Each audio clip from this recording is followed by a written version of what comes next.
வணக்கம். நம்ம இந்த மந்த் வரைக்கும் இதோட இண்டெக்ஸ் ஷார்ட் அயர்ன் ஃப்ளை ஸ்ட்ராட்டஜியோட பெர்ஃபார்மன்ஸ் எப்படி இருக்குன்னு செக் பண்ணி பார்க்கலாம். ஆக்சுவலாக போன மார்ச் மந்தில் அது ரிட்டர்ன் கொடுத்தது. 10% ரிட்டர்ன்ற மாதிரி நமக்கு இருந்தது. பட் இந்த மந்த்து இப்போ இது வரைக்கும் பார்த்தீங்கன்னா நம்மளுக்கு ப்ராஃபிட் ரேஞ்சில் இல்லை. ஸோ ஒரு மைனர் ப்ராஃபிட் தான் இருக்கு. இதில் இனிஷியலாக ஒரு 2 ட்ரேட் பாசிட்டிவ்ல வந்தது. அதுக்கப்புறம் பார்த்தீங்கன்னா நிறைய லாஸ் ட்ரேட்ஸ் இதில் வந்திருக்கு. இதோட ஸ்டாட்டிஸ்டிக்ஸ் செக் பண்ணி பார்ப்போம். ஸோ இதில் பார்த்தீங்கன்னா 1500 வரைக்கும் ப்ராஃபிட்டில் போச்சு. பட் அதுக்கப்புறமா வந்து கண்டினியூஸாக கொஞ்சம் கீழே தான் வந்திருக்கு. ஸோ இதில் பார்த்தீங்கன்னா மேக்ஸிமம் ட்ரா டவுன் 1314 ருபீஸ் வந்து மேக்ஸிமம் ட்ரா டவுன் கொடுத்துருக்கு. ஸோ இதில் டோட்டல் ப்ராஃபிட்டு நேற்று வரைக்கும் இது கணக்கு. ஸோ நேற்று வரைக்கும் பார்த்தீங்கன்னா 234 ரூபா வந்து ப்ராஃபிட்டில் காட்டுது. இந்த இதே ரேஞ்சில் போச்சுன்னா இதில் வந்து பார்த்தீங்கன்னா மந்த்லி ப்ராஃபிட் என்ன இருக்குன்றதை காட்டுறாங்க.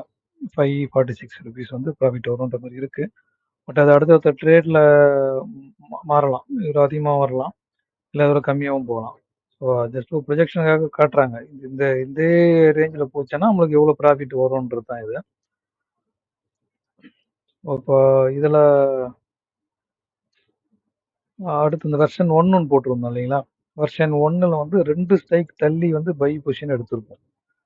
ஸோ இதில் பார்த்தீங்கன்னா ஸோ ப்ராஃபிட்டு 2100 இருக்குது நம்மளுக்கு இதில். பட் இதில் ஒரு அட்ஜஸ்ட்மெண்ட் பண்ணியிருப்பேன் நான் முன்னாடி. ஸோ அதனால தான் நான் இப்போ இந்த ஸ்ட்ராட்டஜியை வந்து ஆஃப்லைனுக்கு மாற்றிட்டேன். ஆஃப்லைன் மாற்றிட்டு நான் தனியாக லைவுக்கு தனியாக போடுறேன். ஏன்னா இதில் எந்த அட்ஜஸ்ட்மெண்ட்டும் பண்ணாமல் நம்ம பண்ணால் தான் ரெண்டுமே கம்பேர் பண்ணுறதுக்கு எக்ஸாக்டாக கம்பேரிசன் கிடைக்கும் நம்மளுக்கு. ஸோ அதனால் வந்து ஆஃப்லைனாக மாற்றிருக்கேன். இதோட ஸ்டேட்டஸை செக் பண்ணி பார்க்கலாம். ஸோ இதில் பார்த்தீங்கன்னா இதுலேயும் ட்ரா டவுன் 1000 ருபீஸ், இது 1083 இருக்குது. இதில் நேற்று வரைக்கும் ப்ராஃபிட் இல்லை, 2574. ஸோ இதே ரேஞ்சில் போச்சுன்னா இந்த இதோடைய மேக்ஸிமம் ப்ராஃபிட் எவ்வளோ கொடுக்கும், மந்த்லி ப்ராஃபிட் எவ்வளோ கொடுக்குன்னு காட்டுறாங்க. அது 6000 ரூபாய் கிட்ட காட்டுது. பட் இதில் வந்து நம்ம அந்த அட்ஜஸ்ட்மெண்ட் பண்ணலைன்னு வச்சுங்க, அன்னைக்கு பார்த்தீங்கன்னா 1500 லாஸில் போயிருக்கோம் நம்மளுக்கு அன்னைக்கான ஒரு இதில். ஸோ அப்படி பார்க்க போனீங்கன்னா இதுலேயும் வந்து நெட்டாக பார்த்தீங்கன்னா ப்ராஃபிட்டில் இருக்காது. ஏன்னா இப்போ இருக்கிற அமௌண்ட்டில் நம்ம 2500 ரூபாய் வந்து இந்த அமௌண்ட்லேருந்து மைனஸ் பண்ண வேண்டியிருக்கும், அட்ஜஸ்ட்மெண்ட் பண்ணலை அப்படின்னு பார்க்க போனோம். ஸோ அதை வச்சு பார்க்க போனீங்கன்னா இந்த வெர்ஷன் 1ல் வந்து நெகட்டிவில் தான் இருந்திருக்கும். நெகட்டிவில் பார்த்தீங்கன்னா ஒரு 400 ருபீஸ் நெகட்டிவில் இருந்திருக்கும் ஆக்சுவலாக, ரெண்டும் கம்பேர் பண்ண பார்க்க போனோம்.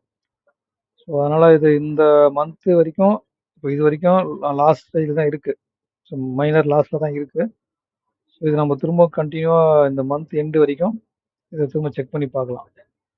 ஸோ மந்த் எண்டில் இதோட பெர்ஃபார்மன்ஸ் எப்படி இருக்குன்னு கம்பேரிசன் பண்ணி பார்ப்போம். வேறு ஏதாவது டவுட்ஸ் இருந்தால் சொல்லுங்கள், அடுத்த இதில் பார்க்கலாம். நன்றி, வணக்கம்.